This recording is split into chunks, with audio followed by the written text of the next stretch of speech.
matxin arrantzalea eta 3 sorginak.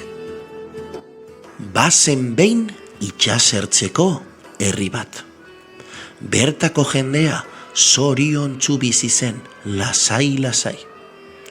Baina herritik hurbil sorgin batzuk bizi ziren, eta noizbehinka herrira joaten ziren lapurretak egitera. Denetarik lapurtzen zuten, eta bitartean herriko jendea lan eta lan aritzen zen.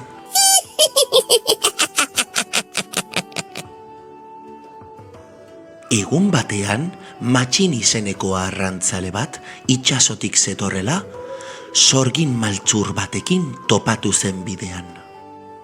Egunon, matxin, arrantza ona gaurkoa, ez? Esan zion sorginak. Bai, alaxe da, lan izugarria izan da, baina azkenean arrain mordoa hartu dut, erantzun zion matxinek.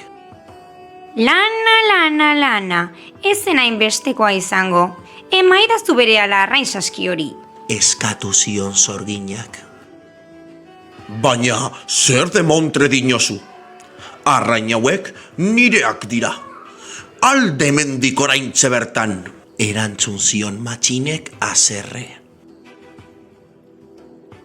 Baina ura ez zen andre normala.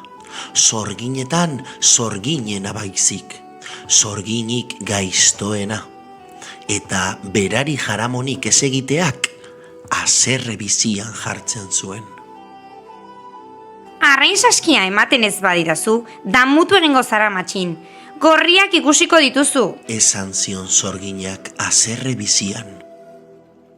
Ez dizut ezer emango, isildu zaitez eta alde mendik betirako, erantzun zion matxinek.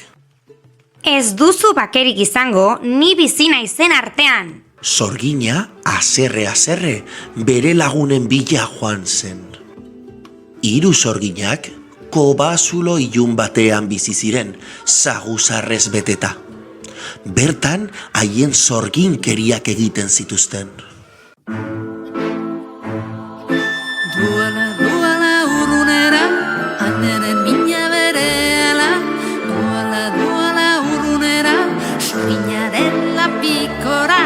Labirulera, duala urrunera. Labirulera, aneren mina.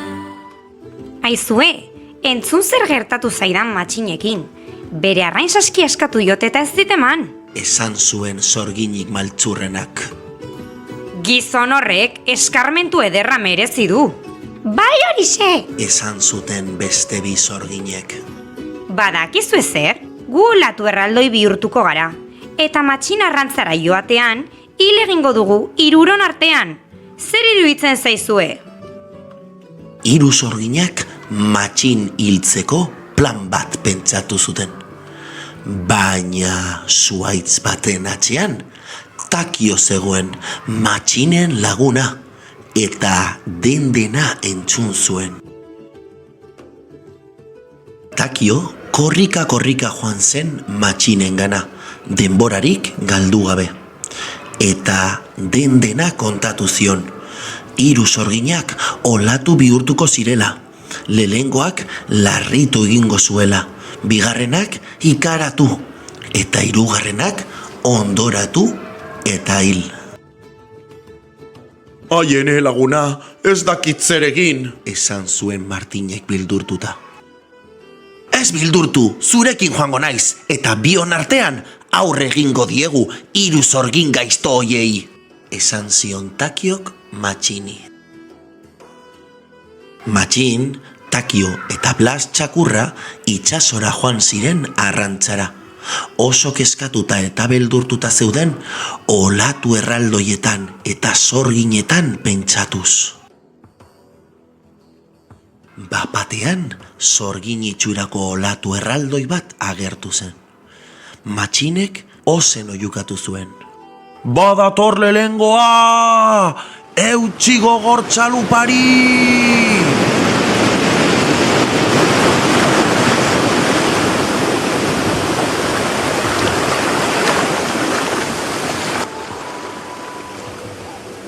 Lehenengo olatuak txalupa gora eta behera jarri zuen dantzan, baina Matxin eta Takiori ez zitzaien ezer gertatu.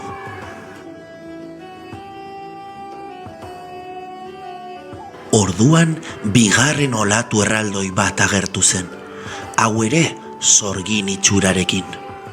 Eskuin eta ezker behin eta berriro eraso zion txalupari.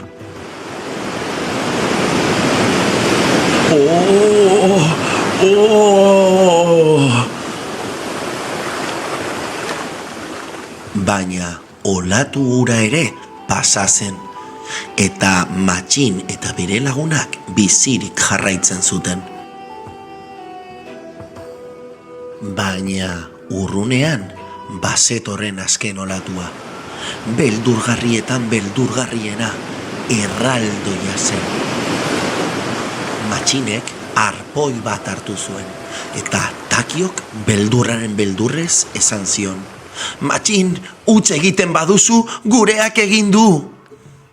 Lasai laguna, arpoi honekin ez dut huts egingo, bihotz-bihotzean sartuko diot, esan zuen Matxinek. Orduan arpoia hartu eta munduko indar guztiarekin bota egin zuen olatuaren aurka.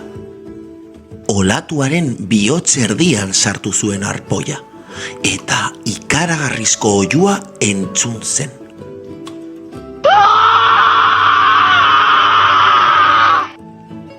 Olatua gorritu eta odol bihurtu zen. Asmatu duzu, Matxin, oso trebea zara, sorgin horrek ez gaitu gehiago izorratuko, esan zuen Takiok. Matxin, Takio eta Blas txakurra portura itzuli ziren pospozik. Egun hartan ez zuten arrantzarik egin, baina pozik zeuden hala ere. Hurrengo egunean, oial beltz bat agertu zen itsasertzeko txalupen artean. Jendea galdezka ari zen. Norena ote da? Ez dakigu norena den. Inork ez zekien nor zen oial horren jabea. Matxin eta Takio etxean geratu ziren pospozik, eta sorginak ez ziren inoiz ere ez berriro agertu.